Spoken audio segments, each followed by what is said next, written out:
If we ask ourselves what spiritual science should be for men, then presumably, out of all sorts of reactions and feelings that we have developed in the course of our work in this field, we will place the following answer before our souls. Spiritual science should be for us a path to the higher development of our humanity, of all that is human in us. Thus we set up a life aim, which in a certain way is self-understood for every thinking and feeling person, a life aim that includes the achieving of the highest ideals and also includes the unfolding of the deepest and most significant forces in our souls. The best men in all ages have asked themselves how man can rightly bring to expression what lies within him, and to this question the most diverse answers have been given. Perhaps none can be found that is terser or more telling than the answer Goethe gave out of a deep conviction in his Geheimnis. From the power that binds all beings that man frees himself who overcomes himself. Deep meaning lies in these words, for they show us clearly and pregnantly what lies at the heart of all evolution. This is that man develops his inner feeling through rising above himself. Thereby we lift ourselves, so to speak, above ourselves. The soul that overcomes itself finds the path that leads beyond itself to the highest treasures of humanity. This lofty goal of spiritual research should be borne in mind when we undertake to treat such a theme as the one that is to occupy us here. It will lead us beyond the ordinary horizons of life to sublime things. We will have to survey wide reaches of time if we take as our subject an epoch stretching from ancient Egypt down to our own day. We will have to pass millennia in review, and what we gain therefrom will really be something connected with the deepest concerns of our souls, something that grips our innermost soul life. Only apparently does the man who strives toward the heights of life remove himself from his immediate surroundings. Just through this he comes to an understanding of his daily concerns. Man must get away from the troubles of the day, from what his routine brings to him, and look up to the great events of the history of the world and its peoples. Then for the first time he finds what is most sacred for his soul. It may seem strange to suggest that connections, intimate connections, should be sought for between our own time and ancient Egypt, when the mighty pyramids and the Sphinx appeared. It can at first seem remarkable that one should understand his own time better by directing his gaze so far back.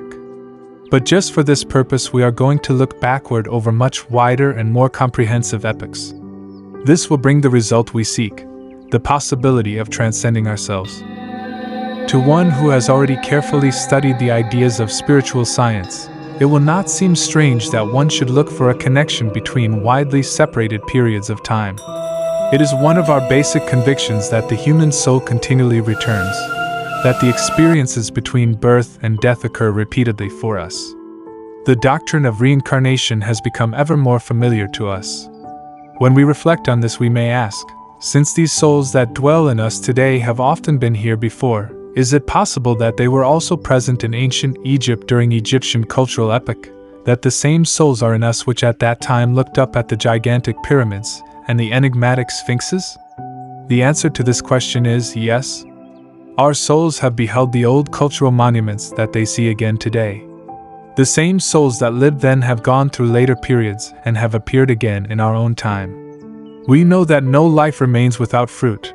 We know that what the soul has gone through in the way of experiences remains within it and appears in later incarnations as powers, temperament, capacities, and dispositions. Thus the way we look on nature today, the way we take up what our times bring forth, the way we view the world, all this was prepared in ancient Egypt, in the land of the pyramids. We were then prepared in such a way that we now look at the physical world as we do. Just how these widely separated periods link themselves together is what we will now explore. If we want to grasp the deeper meaning of these lectures, we must go a long way back in earthly evolution. We know that our earth has often changed. Before ancient Egypt there were still other cultures. By means of occult research we can see much further back into the great primeval times of human evolution, and we come to times when the earth appeared quite other than it is today. Things were entirely different in ancient Asia and Africa. If we look back clairvoyantly into primeval times, we come to a point where a tremendous catastrophe, caused by water forces, took place on our earth and fundamentally altered its face. If we go still further back, we reach a time when the earth had an entirely different physiognomy, when what now forms the floor of the Atlantic Ocean, between Europe and America, was above water, was land. We come to a time when our souls lived in entirely different bodies than today. We reach ancient Atlantis, of which our external science can as yet say little. The regions of Atlantis were destroyed through colossal deluges. Human bodies had different forms at that time, but the souls that live in us today lived also in the ancient Atlanteans. Those were our souls. Then the water catastrophe caused a movement of the Atlantean peoples, a great migration from west to east. We ourselves were these peoples. Toward the end of Atlantis, all was in movement. We wandered from the west toward the east, through Ireland, Scotland, Holland, France, and Spain. Thus the peoples moved eastward and populated Europe, Asia, and the northern parts of Africa. It must not be imagined that those who, in the last great migration, wandered out of the west into the regions that have gradually developed into Asia, Europe, and Africa, did not encounter other peoples. Almost all of Europe, the northern parts of Africa, and large parts of Asia were already inhabited at that time. These areas were not peopled from the west only. They had already been settled earlier, so that this migration found a strange population already established. We may assume that when quieter times set in, special cultural relations arose. There was, for instance, in the neighborhood of Ireland, a region where, before the catastrophe that now lies thousands of years behind us, there lived the most advanced portions of the entire population of the earth.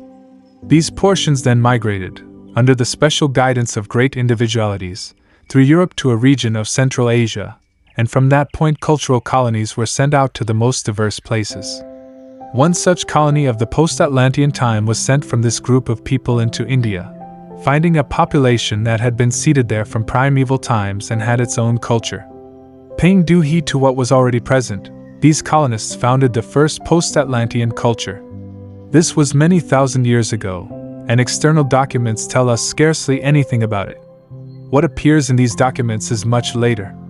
In those great compendiums of wisdom called the Vedas, we have only the final echoes of a very early Indian culture that was directed by super-earthly beings and was founded by the holy rishis. It was a culture of a unique kind, and we today can form only a feeble idea of it because the Vedas are only a reflection of that primeval holy Indian culture. After this culture there followed another, the second cultural epoch of the post-Atlantean time. Out of this the wisdom of Zarathustra flowed and the Persian culture arose. Long did the Indian culture endure, long also the Persian, reaching a culmination in Zarathustra. Then arose, under the influence of colonists who were sent into the land of the Nile, the culture that is comprised under the four names, Chaldean, Egyptian, Assyrian, Babylonian. This third post-Atlantean culture arose in Asia Minor and northern Africa, and reached its summit, on the one side, in the wonderful Chaldean star lore and, on the other, in the Egyptian culture.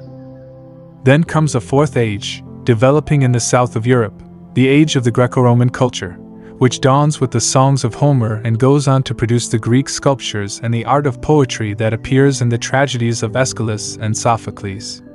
Rome also belonged to this period. The epoch begins in the 8th pre-Christian century, approximately in 747 B.C., and lasts until the 14th or 15th century A.D. After that we have the 5th period, in which we ourselves live, and this in turn will be followed by the 6th and 7th periods. In the 7th period, ancient India will appear in a new form. We shall see that there is a remarkable law that enables us to understand the working of wonderful forces through the various epochs and the relationships of the epochs to each other. If we begin by looking at the first period, that of the Indian culture, we will find that this first culture later recrudesces in a new form in the 7th period. Ancient India will then appear in a new form. Mysterious forces are at work here. And the second period, which we have called the Persian, will appear again in the 6th period. After our own culture perishes, we will see the Zarathustra religion revive in the culture of the 6th period. And in the course of these lectures we will see how, in our own 5th period, there takes place a sort of reawakening of the 3rd period, the Egyptian. The 4th period stands in the middle. It is peculiar to itself, and neither earlier nor later does it have a parallel. To make this mysterious law somewhat clearer, we should add the following. We know that India has something that strikes our humanitarian consciousness as strange. This is the division into definite castes, into priests, warriors, merchants, and laborer. This strict segregation is foreign to our modern views.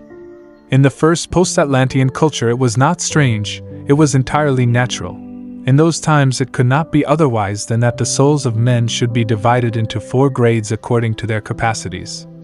No harshness was felt in it, for men were distributed by their leaders, who had such authority that what they prescribed was accepted without question. It was felt that the leaders, the 7 holy rishis who had received their instruction from divine beings in Atlantis, could see where each man should be placed. Thus, such a classification of men was something altogether natural. An entirely different grouping will appear in the 7th period. The division in the 1st period was affected by authority, but in the 7th period men will group themselves according to objective points of view. Something similar is seen among the ants.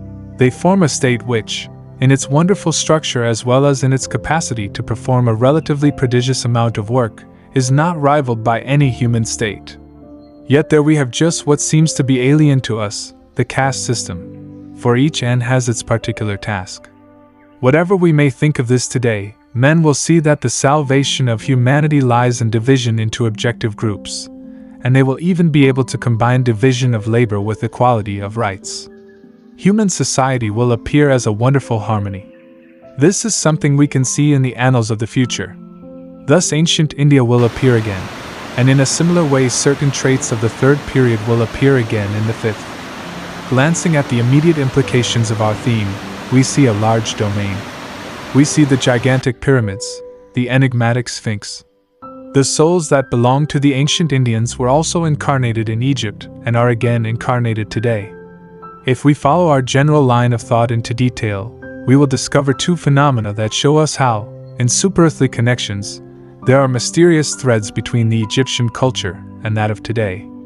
We have observed the law of repetition in the different periods of time, but it will seem far more significant if we follow it in spiritual regions. We are all familiar with a painting of great importance that has surely passed before all our souls at least once. I mean Raphael's famous painting of the Sistine Madonna, which by a chain of circumstances has come to be located among us in central Germany.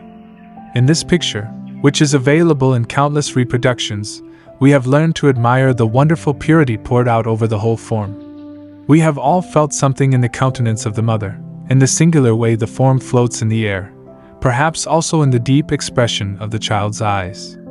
Then, if we see the cloud forms round about from which numerous little angel heads appear, we have a still deeper feeling, a feeling that makes the whole picture more comprehensible to us. I know it seems daring when I say that if one gazes deeply and earnestly on this child in the arms of the mother and on the clouds in the background forming themselves into a number of little angel heads, then he has the feeling that this child was not born in the natural way, but that it is one of those that float round about in the clouds. This Jesus child itself is such a cloud form, only become a little denser, as though one of the little angels had flown out of the clouds onto the arm of the Madonna. That would be a healthy feeling. If we make this feeling live within us, then our view will expand and free itself from certain narrow conceptions about the natural connections of life. Just out of such a picture our narrow vision can be expanded to see that what must happen in a certain way according to modern laws could at one time have been different. We will discern that there was once a form of reproduction other than the sexual one. In short, we will perceive deep connections between what is human and the spiritual forces in this picture. This is what lies in it.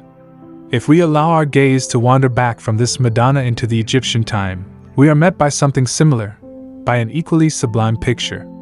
The Egyptian had Isis, the figure connected with the words, "I am what was, what is, and what will be. No mortal has yet raised my veil." A deep mystery, heavily veiled, manifests itself in the figure of Isis, the lovable goddess who, in the spiritual consciousness of the ancient Egyptian, was present with the Horus child as our Madonna is present today with the Jesus child. In the fact that this Isis is presented to us as something bearing the eternal within it, we are again reminded of our feeling in contemplating the Madonna. We must see deep mysteries in Isis, mysteries that are grounded in the spiritual. The Madonna is a remembrance of Isis. The Isis appears again in the Madonna. This is one of the connections that I spoke of. We must learn to recognize with our feelings the deep mysteries that show a super-earthly connection between ancient Egypt and our modern culture. Still another connection can be brought before you today. We recall how the Egyptian handled the dead. We remember the mummies, and how the Egyptian concerned himself that the outer physical form should be preserved for a long time. We know that he filled his tombs with such mummies, in which he had preserved the outer form, and that as mementos of the past physical life he gave to the deceased certain utensils and possessions suited to the needs of physical life. Thus what the person had had in the physical was to be retained. In this way the Egyptian bound the dead to the physical plane. This custom developed more and more and is a special earmark of the old Egyptian culture. Such a thing is not without consequences for the soul. Let us remember that our souls were in Egyptian bodies. This is quite correct. Our souls were incorporated in these bodies that became mummies. We know that when man, after death, is freed from his physical and etheric bodies, he has a different consciousness. He is by no means unconscious in the astral world. He can look down from the spiritual world, even though today he cannot look up.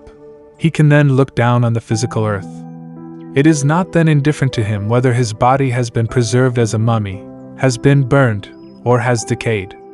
A definite kind of connection arises through this. We shall see this mysterious connection through the fact that in ancient Egypt the bodies were preserved for a long time. The souls experienced something very definite in the period after death. When they looked down they knew, that is my body. They were bound to this physical body. They had the form of their body before them. This body became important to the souls, for the soul is susceptible to impressions after death.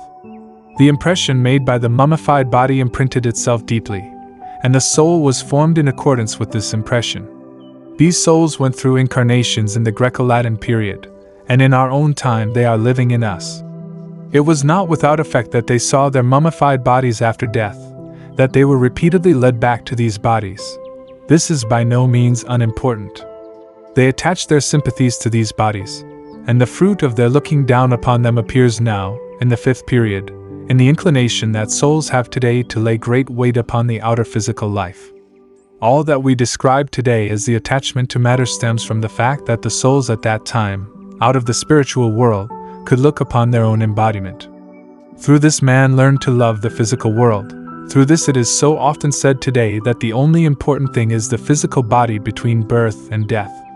Such views do not arise out of nothing. This is not a criticism of the practice of mummifying. We only want to point to certain necessities that are connected with the repeated incarnating of the soul. Without this pondering on the mummies, men would not have been equal to developing further.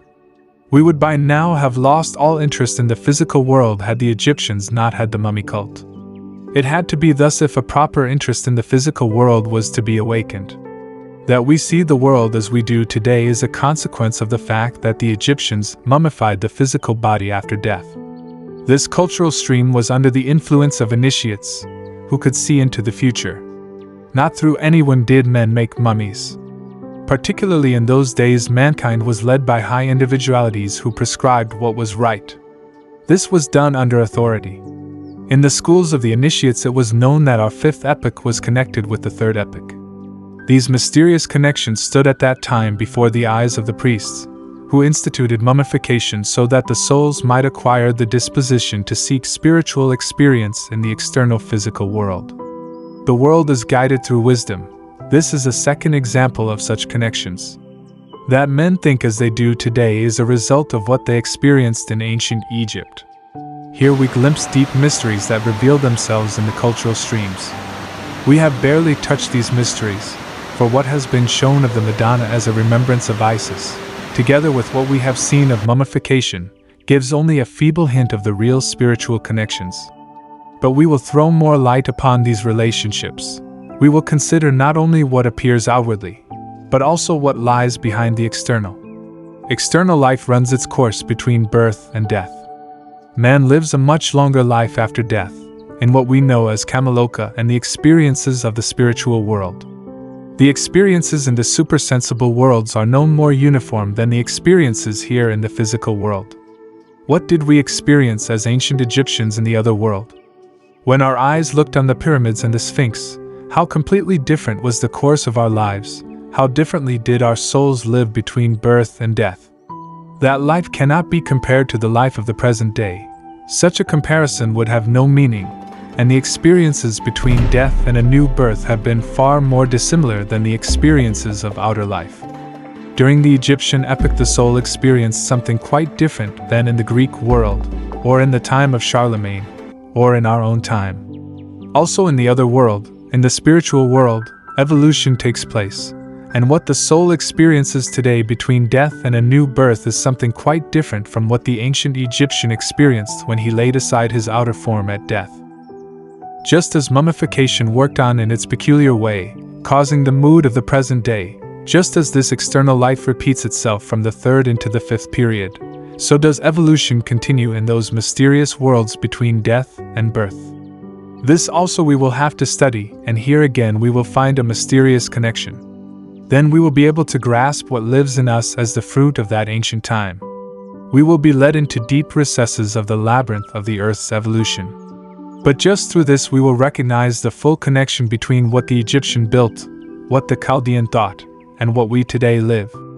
We will see what was then achieved flaring up again in what surrounds us, in what interests us in our environment. Physically and spiritually we will obtain clues to this connection. It will also be shown how evolution proceeds, how the fourth period forms a wonderful link between the third and the fifth. Thus our souls will lift themselves to the significant connections of the world, and the fruit will be a deep understanding of what lives in us.